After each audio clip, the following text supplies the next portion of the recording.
যখন আমরা ভিত্তিহীন এক নিউজে জানতে পাইলাম যে বাংলাদেশের সেন্ট মার্টিন যাইতে হইলে নাকি রেজিস্ট্রেশন করা লাগবে, এটা সম্পূর্ণ ভিত্তিহীন এক নিউজ। তো এইটা শোনার পর মানে প্রবাসী যারা রয়েছে তারা তো মহা খুশি।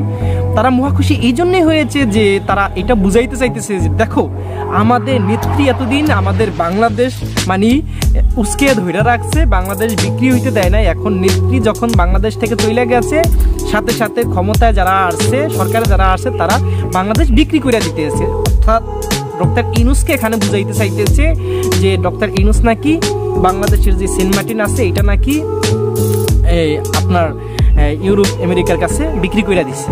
এখন কথা হইলো ভাই এটা সম্পূর্ণ ভিত্তিহীন, এরকম কোনো সিদ্ধান্ত এখন পর্যন্ত আসে নাই। এখন সবচাইতে বড় কথা হয়েছে ভাই প্রবাসী বই আপনারা ঘেউ ঘেউ কেন করেন? আর প্রবাসী বইয়া ঘেউ ঘেউ করবে এটাই স্বাভাবিক, কারণ বাংলাদেশে তো ঘেউ ঘেউ করার সুযোগ নেই। যারা আছে বাংলাদেশে যারা আছে তারা এই সুযোগ পায় না, দুঃসাহস তারা দেখাইতে পারে না। প্রবাসে যারা আছে এটা একটু ঘেউ ঘেউ করবে এটাই স্বাভাবিক।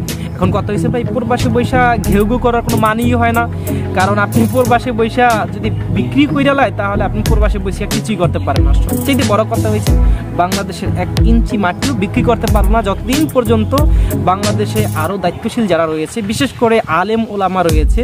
বাংলাদেশের বড় এক অগ্রণী ভূমিকা পালন করে আলেম ওলামারা, নিয়ন্ত্রণ করে। এই আলেম ওলামারা থাকতে বাংলাদেশের 1 ইঞ্চি মাটিও কোনো দিক যাইবে না, কারণ যখনই দেখবো যে কোনো মানে উল্টা দিকে বাংলাদেশ যাইতেছে তখনই আলেম ওলামারা আবারও সেই হুঙ্কার দিবে এবং অগ্রণী ভূমিকা পালন করে। সেইটা বাংলাদেশের অস্তিত্ব তারাই, বাংলাদেশের মানচিত্র, বাংলাদেশের অস্তিত্ব তারাই রক্ষা করবে। এখন কথা হইলে এই জায়গায় যে ভাই আপনার এখন দরদ উঠলে উঠতেছে বাংলাদেশের জন্য, এতদিন কোথায় ছিলেন? সেই প্রবাসীদেরকে বলতেছি এতদিন কোথায় ছিলেন যে বাংলাদেশটাকে পুরা আপনাদের নেত্রী, আপনাদের যে প্রধান ছিল তারা তো চাইছিল যে গোটা বাংলাদেশটাকেই বিক্রি করে দিবে।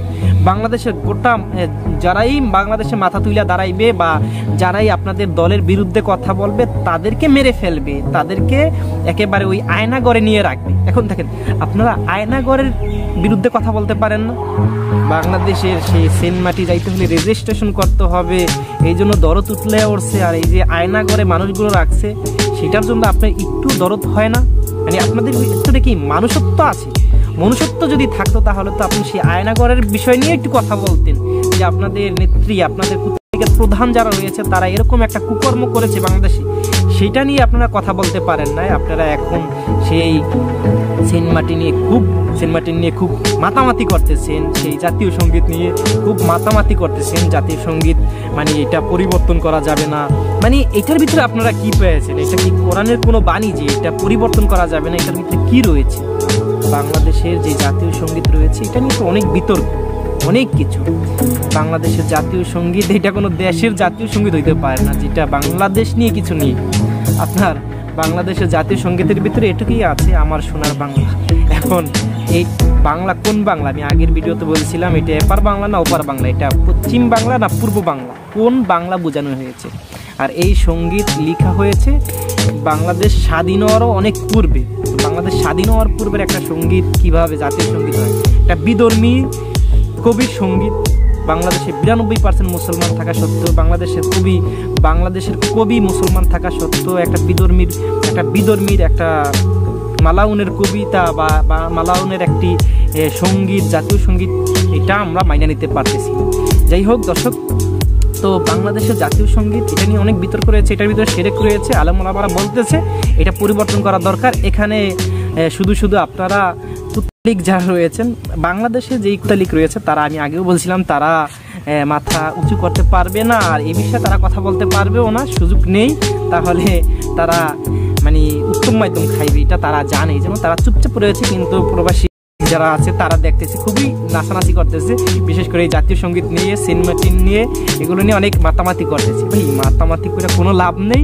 আপনারা একটু নিশ্চিন্তায় ঘুমাইতে পারেন, যেই কাজের জন্য গিয়েছেন সেই কাজ আপনারা সম্পূর্ণ করেন, আপনারা এই বিষয় নিয়ে চিন্তা করেন না। বাংলাদেশে পর্যাপ্ত পরিমাণ দেশপ্রেমিক রয়েছে, অভিভাবক রয়েছে, তারাই বাংলাদেশের সম্পদ, বাংলাদেশের মানচিত্র তারাই রক্ষা করবে। আপনার সগির আলীর কোনো এসব নিয়ে ফাও মাথা গামে সময় নষ্ট করে লাভ নেই। যাই হোক দর্শক, ভিডিও শেষ করে দিচ্ছি, দেখা হবে পরের কোনো ভিডিওতে। ভিডিও সংক্রান্ত আপনার মূল্যবান মতামত অবশ্যই আমাদের কমেন্ট সেকশনে লিখে যাবেন। যাওয়ার আগে ছোট করে একটি কথা না বললেই নয়, চ্যানেলে নতুন হলে সাবস্ক্রাইব করে পাশে থাকা বেল আইকনটিতে প্রেস করুন। ভালো থাকুন, সুস্থ থাকুন। আসসালামু আলাইকুম ওয়া রাহমাতুল্লাহ।